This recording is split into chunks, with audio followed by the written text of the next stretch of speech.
Όχι, όχι, όχι. Απλώς τον κόμβο τον κοιτάμε μόνο και μόνο για να καταλάβεις πώς δουλεύει το σύστημα. Ναι, ναι, ναι. Ναι, ναι, με λεπτομέρεια μπήκαμε πιο πολύ στους χρήστες. Λοιπόν, να το επιταχύνω λίγο. Έλα, να το τρέξω λίγο, ναι.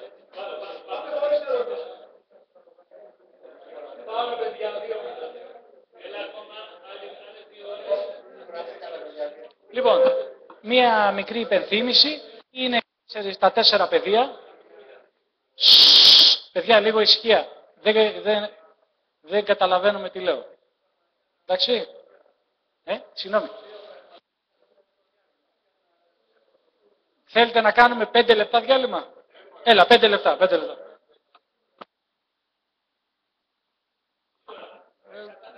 Ούτε μισή ώρα, ούτε μισή ώρα.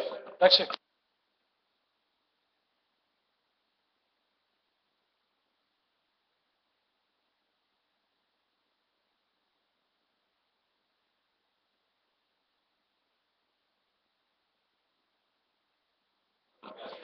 Μη φύγει κανείς, είναι και η κλήρωση.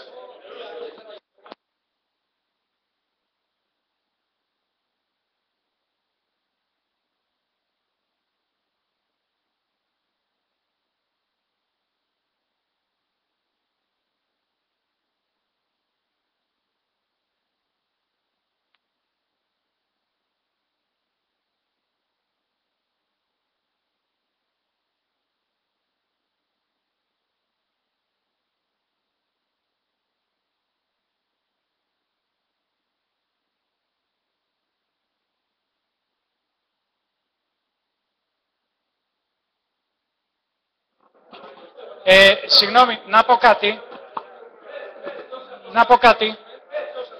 Λοιπόν,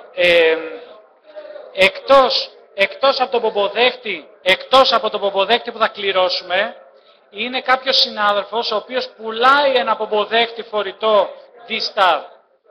Εάν κάποιος ενδιαφέρεται και θέλει να τον δει, μας τον έχει αφήσει. Αν θέλουν να τον δείτε και να... Είναι το IC91 το φορητό, με την πλακέτα D-Star μέσα. Εντάξει. Ορίστε.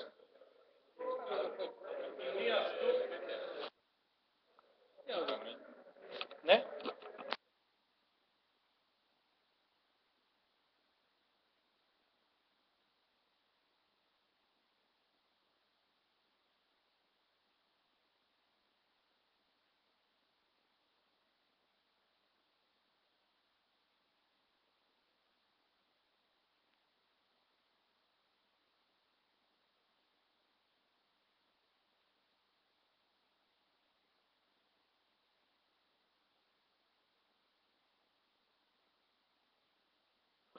Όποιος θέλει να δει το ποποδέκτη, γράφει επάνω. Μπορεί αν θέλει να το διαπραγματευτεί κιόλας. Ας το δείτε, είναι με την πλακέτα του D-Star μέσα. Ωραία, άμα το κερδίσουμε θα το δούμε καλύτερα. Όποιος το κερδίσει. Δεν είναι αυτό. Να το δώρο είναι εκεί.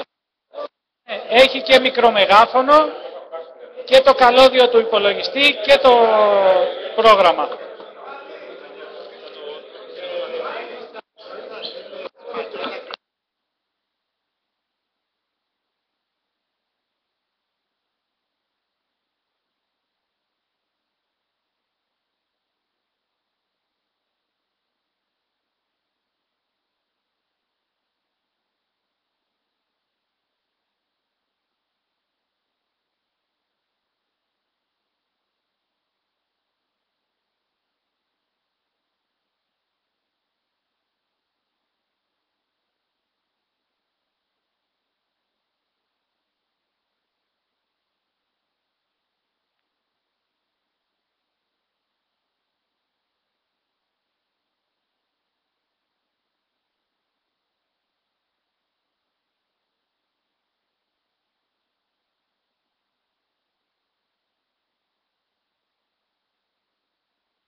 Να ρωτήσω κάτι.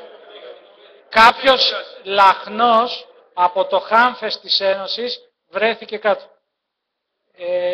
Έχει πέσει από κάποιον. Βρέθηκε ένας λαχνός από της Ένωσης στο Χάμφεστ. Σας το λέω, αν κερδίσει θα το κρατήσω σύλλογος. Γιατί τρέπονται να πούν ποιος είναι, θα το πάρω. Στο σύλλογο, πάρτε. Κάποιος έκανε δωρεά τον Ποποδέχτη. Ο Δημήτρης είναι δάσκαλος.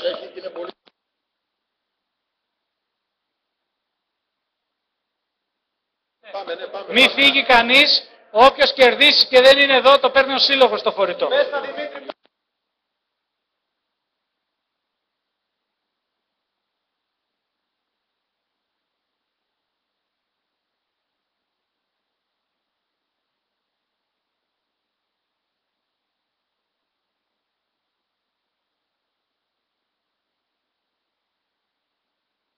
Λοιπόν, ελάτε, ξεκινάμε. Πολύ γρήγορα, να δούμε κάποιες εντολές ακόμη.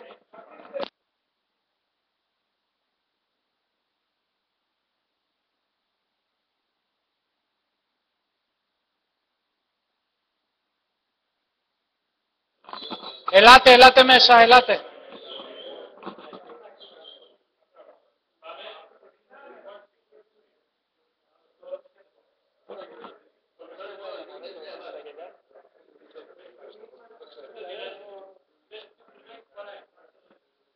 Έλα, σε βλέπω. Συνάδελφε. Σοκράτη. Έλα. Λοιπόν, ένα μικρό φρεσκάρισμα, 4 πεδία, το διακριτικό του ανταποκριτή στο UR, στο repeater 1 το διακριτικό του επαναλήπτη που χρησιμοποιώ, που ενεργοποιώ, και repeater 2 το διακριτικό του επαναλήπτη και του gateway για να φτάσουν εντολές στον υπολογιστή που θα δρομολογήσει την κλήση. Και στο my είναι το my call sign, το διακριτικό μου. Έχουμε λοιπόν κάποιες επιπλέον δυνατότητες. Τη λεγόμενη κλήση simulcast, δηλαδή θέλω να ενεργοποιώ τον επαναλήπτη, τον UHF, αλλά η κλήση μου ταυτόχρονα να ακούγεται και στα VHF και στον 1,2 γίγα. Δηλαδή ευρεία μετάδοση. Τι κάνω λοιπόν, επάνω στο UR βάζω το διακριτικό του επαναλήπτη που χρησιμοποιώ, του UHF, κοιτάξτε το, repeater 1 SV1 uniform B. Repeater 2 gateway, αλλά στο UR έβαλα το διακριτικό του επαναλήπτη που χρησιμοποιώ χωρίς A, B, C, τίποτα. Αυτή είναι η εντολή, ώστε η κλήση μου, αν και μπαίνω από τα U, να ακουστεί και στις υπόλοιπες μπάντες. Αν δηλαδή ο επαναλήπτης όπως είναι ο δικός μας, που έχει UHF και 1,2 γίγα και VHF ίσως, θα ακουστεί και στις 3 μπάντες ταυτόχρονα η κλήση μου. Οκ? Τι ο gateway. Έτσι, είναι ο υπολογιστής ο οποίος φροντίζει να πάρει τις κλήσεις και να τις δώσει και στις άλλες 2 μπάντες. Call sign είναι αυτό που είπαμε νωρίτερα. Έβαλα το διακριτικό του ανταποκριτή μου και μεταδόθηκε η κλήση. Το κάθετο, είναι παρόμοιες καταστάσεις, άρα θα την γλιτώσουμε πιο γρήγορα. Δρομολόγηση κόμβου, δηλαδή να πάει η κλήση μου και σε άλλο συγκεκριμένο κόμβο και σε συγκεκριμένη μπάντα του κόμβου. Εδώ έχουμε κάτι που δεν σας είπα πριν. Λέει ο Σερ, λέει το εξής. Θέλω έναν τρόπο να μπορώ να μεταδώσω μία κλήση σε όλους τους κόμβους του Σερ χωρίς reflector.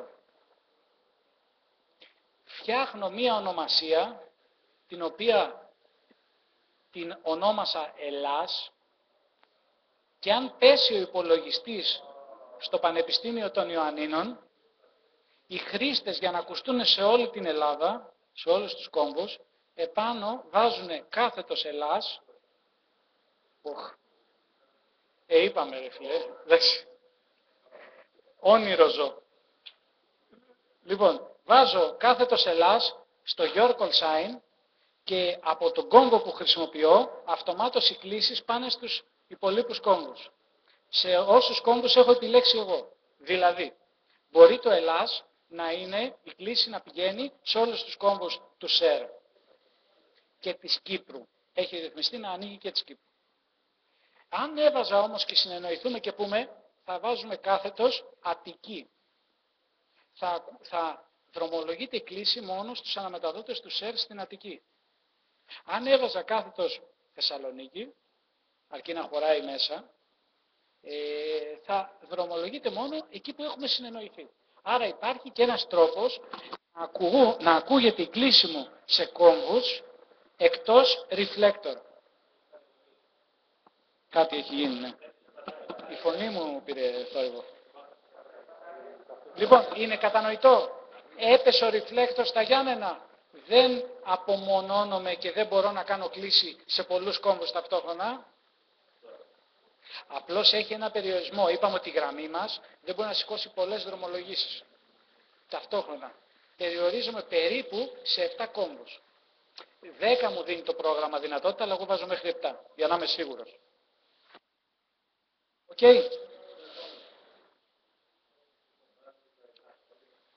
Αυτό το είδαμε, είναι η σύνδεση να συνδέσω ένα gateway με έναν άλλον. Η σύνδεση reflector, δηλαδή χρησιμοποιώ έναν αναμεταδότη και πάει στο reflector. Στο reflector όμως είναι συνδεμένοι πάρα πολύ και έτσι όταν μιλήσω εγώ θα ακουστώ και σε όλους τους υπολείπους που είναι επάνω στο reflector. Η αποσύνδεση με ένα U στο UR και εδώ ερχόμαστε μια πολύ εντολή. Έχει πρόβλημα, μα ακούτε με αυτό? Ωραία. Εντολή ε. Βάζω στο UR ένα ε και είναι η λειτουργία echo. Δηλαδή τι γίνεται?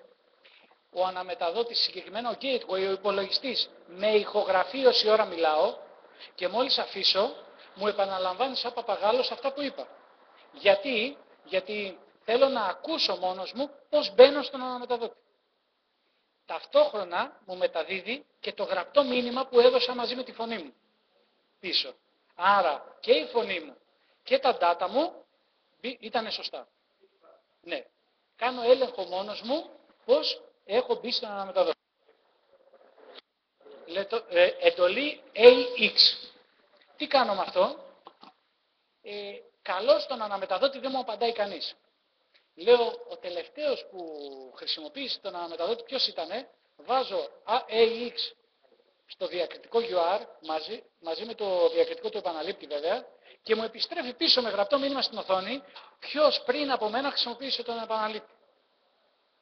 Μπορεί για κάποιο λόγο να το θέλεις να καταλάβεις αν σε κάλεσε αυτός πριν στον επαναλήπτη, αν ήταν πριν από σένα.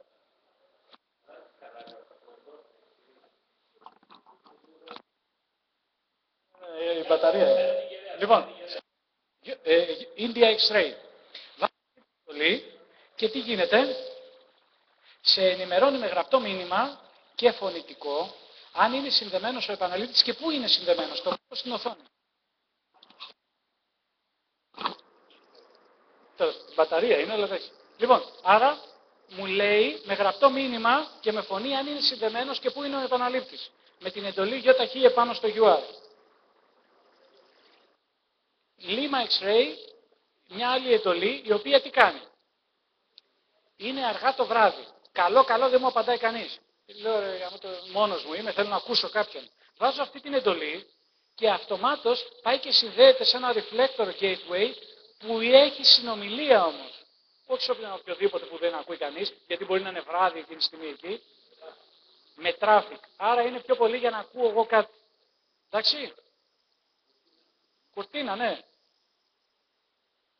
Επειδή είπαμε εγώ χρησιμοποιώ τον UHF, αλλά θέλω να ξέρω αν στο VHF και στο GIGA είναι συνδεμένοι οι κόμβοι κάπου, θα δίνω αυτή την εντολή και θα μου έρχονται γραπτά μηνύματα πίσω.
ναύπλιο, όχι. Από σταθμό βάσεως είναι ο ημιτός, αλλά από mobile και φορητό, αυτή η μπαταρία κάνει μικροφωνισμό. Λοιπόν, αλλά από mobile και φορητό πρέπει να χρησιμοποιήσεις τον επαναλήπτη των δολιανών, τον D-Star. Το οποίο όμως απλώς παρατηρήσαμε ότι δεν έχει ίντερνετ και δεν συνδέεται όταν έχει ίντερνετ. Άρα δεν ξέρω πόσο μπορούμε να βασιστούμε σε αυτόν. Λοιπόν, αυτός ήταν ο ταΐγετος. Εδώ καταλαβαίνετε ότι στην Ήπειρο τα βουνά είναι τεράστια. Καλύπτουμε κυρίως το λεκανοπέδιο των Ιωαννίνων και ορισμένα χιλιόμετρα στην Εγνατία οδό.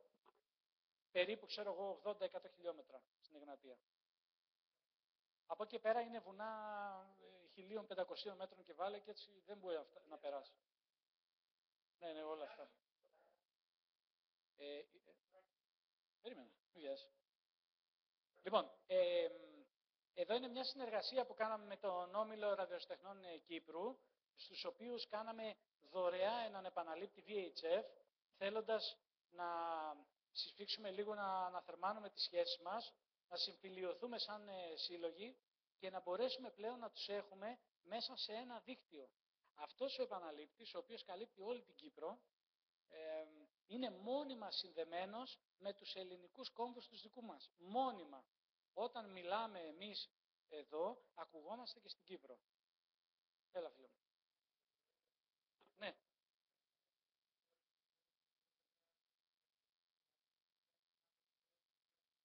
Ναι, όχι, είναι η γκρίζα ζώνη. Είναι η γκρίζα ζώνη αυτή. Δεν ξέρω αν μπορώ να τη βγάλω αυτή, είναι στο χάρτη του Google. Ναι, όχι, κατανοητό. Ναι. Λοιπόν, συνεχίζω. Μια και είπες, Θράκη, συγγνώμη. Έχουμε εδώ πέρα Μακεδονία κυρίως. Σέρες, είναι η τελευταία εγκατάσταση που κάναμε, τελευταία συνεργασία, ήταν με το Σύλλογο Ραδιοστεχνών Νομού Σερών, με τον οποίο πάλι υπογράψαμε ένα συμφωνητικό. Μόλις αυτούς έχουμε παραχωρήσει τους επαναλήπτες και τους κάνουν χρήση. Είναι μέρος του δικτύου, είναι κυψέλες του δικτύου. Δηλαδή όταν μιλήσει κάποιος από εκεί θα τον ακούσουμε και στο υπόλοιπο δίκτυο. Εάν για κάποιο λόγο θέλει να κάνει μια τοπική χρήση, μπορεί είτε με ιδιαίτερη ρύθμιση πάνω στον ποποδέκτη, στην ουσία βάζει μόνο το repeater και δίπλα το B και δεν βάζει gateway και ακούγεται μόνο τοπικά. Ή αποσυνδέει τον κόμβο από το δίκτυο και έτσι είναι τοπικός. Βέβαια, εμείς δώσαμε τη δυνατότητα να αποσυνδέεται για να κάνει κάποιος τοπική χρήση. Μπορεί να θέλει τον κόμβο αυτόν να το συνδέσει με τη Γερμανία. Άρα, αποσυνδέεται από το δίκτυο, το συνδέει με τη Γερμανία. Τι γίνεται όμως? Για να είμαστε σίγουροι ότι δεν θα τον αφήσει συνδεμένο οπουδήποτε, έχουμε βάλει έναν αυτοματισμό. Κάθε μια ώρα ο κόμβος αποσυνδέεται αυτόματα, όλοι οι κόμβοι, από κάπου που είναι συνδεμένοι και τους έχουν αφήσει οι χρήστες και ξανασυνδέονται στον ελληνικό ρεφλέκτορ για να είναι ξανά δίκτυο. Άρα και ελευθερία κινήσεων, να συνδεθεί όπου θέλει, αλλά να μην το ξεχάσει ο χρήστης, θα ξαναγυρίσει στο ρεφλέκτορ σε μια ώρα. Εντάξει? Δεν ξέρω αν έχει κάποιον άλλον. Ναι, όχι, συγγνώμη. Εδώ έχουμε κάποια σενάρια. Επειδή ο επαναλήπτης ακόμα είναι στα γραφεία του συλλόγου, υπάρχουν πολλά σενάρια για το πού θα τοποθετηθεί. Αναλόγως με το πού θα τοποθετηθεί, έχει και διαφορετική ραδιοκάλυψη, όπως καταλαβαίνετε. Το πρώτο σενάριο, λοιπόν, ήταν να μπει στο χιονοδρομικό του Λαϊλιά. Το δεύτερο σενάριο που είδε ο συνάδελφος είναι να τοποθετηθεί, που αμέσως βλέπετε η εμβέλεια είναι μεγάλη, στο Παγκαίο. Ξεχάσαμε αυτό που θα μπει, που βλέπετε εδώ, της Κεφαλονιάς. Αυτός ο κόμβος, λοιπόν, θα καλύψει στην ουσία το κενό, κυρίως της Πελοποννήσου, που δεν καλύπτει τα Αίγετος γιατί έχει βουνά πολλά. Θα καλύψει όλο το κενό από εδώ και της Δυτικής Ελλάδας. Αμφιλοχία και όλα, Αγρίνιο και όλα αυτά. Όχι. Καρπενήσι δεν θα φτάσει. Καρπενήσι περιμένουμε από κάποιον να βάλει κάνα access point, ένα hot spot και να εξυπηρετήσει τον κόσμο. Λοιπόν, αυτή θα είναι η ραδιοκάλυψη του Sierra Victor 8 Zulu που βλέπουμε εδώ. Υπόψη, αυτή η ραδιοκάλυψη είναι του UHF. Επειδή εκεί θα μπει και VHF, θα φτάσει ακόμη πιο μακριά. Άρα είναι το χειρότερο σενάριο. Πάντα η κεφαλονιά υπήρχε κάποιο χρονικό διάστημα καλοκαιρινό που φτάνουν. Ναι. Αυτοί λοιπόν είναι οι επαναλήπτες είτε που μπήκανε είτε με τις κεφαλονιές που θα μπουν στο προσεχές μέλλον.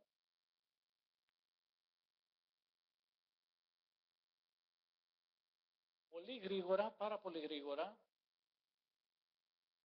κάποιες εφαρμογές που τι μπορείς να κάνεις. Αποστολή μηνυμάτων μεταξύ PC με PC έχει συνδέσει την ουσία τον πομποδέχτη σου με τον υπολογιστή και αρχίζει και πληκτρολογείς.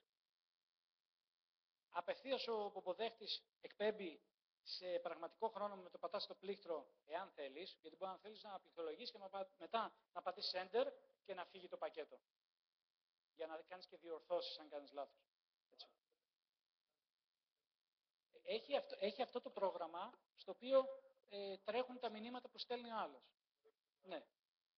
Άμεση αποστολή κάθε χαρακτήρα που πληκτρολογούμε εφόσον θέλουμε. Δεν έχει όμως τη δυνατότητα διόρθωση λαθών, αν χαθεί κάποιο πακέτο στη διαδρομή.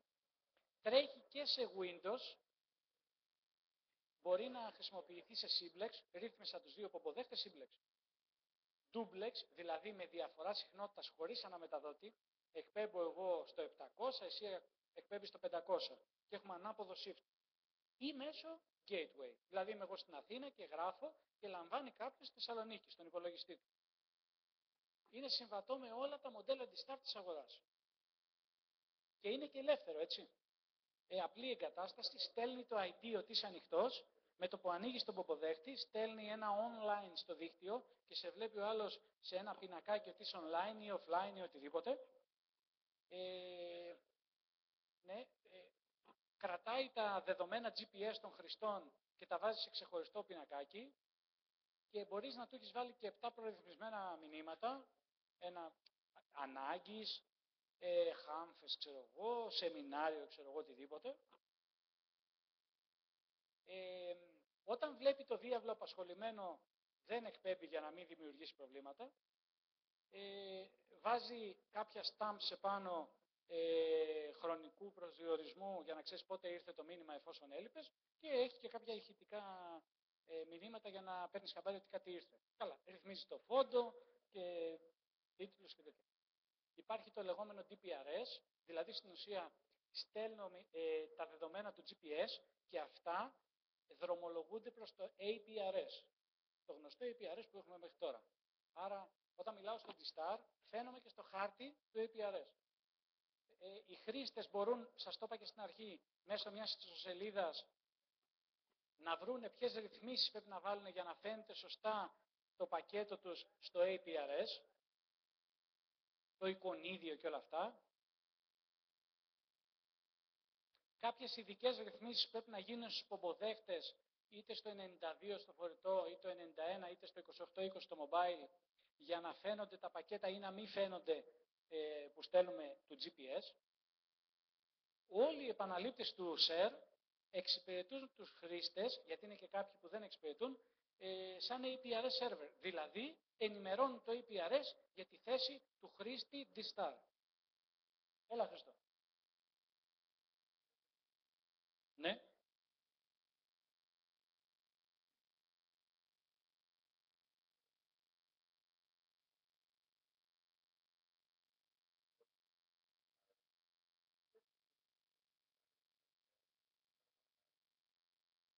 Κοίτα, βασικά έχει πάρα πολλές περιπτώσεις. Είναι κάποιοι που θέλουν να φαίνονται στο APRS. Η μία περίπτωση είναι να φαίνεσαι μόνο στο δίκτυο D-Star. Η άλλη να φαίνεσαι μόνο στο δίκτυο APRS και όχι στο D-Star. Η άλλη ρύθμιση και στα δύο. Και στο δίκτυο D-Star. Αυτό είναι το πιο σωστό κατά τη γνώμη μου. Επειδή όμως είναι η κάθε περίπτωση διαφορετική ρύθμιση, σαφώς και εγώ δεν τη θυμάμαι απ' έξω, αλλά αυτή αφορά πολύ συγκεκριμένη, από ό,τι θυμάμαι είναι μόνο για να φαίνεσαι στο D-Star. Βάζεις αντί GPS α, βάζεις GPS G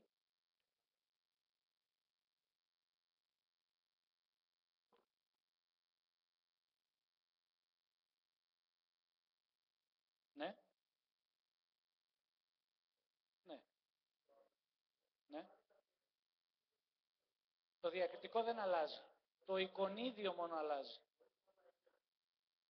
Όχι, όχι. Υπάρχει ένα σημείο στον ποποδέχτη, στο οποίο, ναι, όχι το λέω γιατί δεν το ξέρει ο υπόλοιπος κόσμος, στο οποίο πας και βάζεις κάποιους χαρακτήρες και έτσι στο APRS αλλάζει το εικονίδιο και το παύλα κάτι που θες να φαίνεται. Αυτό λέγεται string. Το string πας και το βρίσκεις σε μια ιστοσελίδα. Βάζεις ένα παραθυράκι το διακριτικό σου και το εικονίδιο που θες να φαίνεται και σου λέει τι string θα βάλεις στο μενού το συγκεκριμένο. Εντάξει. Λοιπόν, υπάρχει άλλο ένα πρόγραμμα, DStarComms Pro. Μπορείς να στείλεις text μηνυματάκια, απλά πράγματα, προσωπικά μηνύματα, δηλαδή να εμφανιστούν μόνο στο συγκεκριμένο χρήστη, email, κανονικής μορφής email όπως ξέρουμε. Μπορείς να έχεις προσωπικό φάκελο inbox, ώστε όταν λείπεις να αποθηκεύονται. Τα δεδομένα GPS, να κάνει και αυτό beacon και συμβατό με όλους τους υποδέχτες. Ναι. Ειδικά στο 1,2 GB στον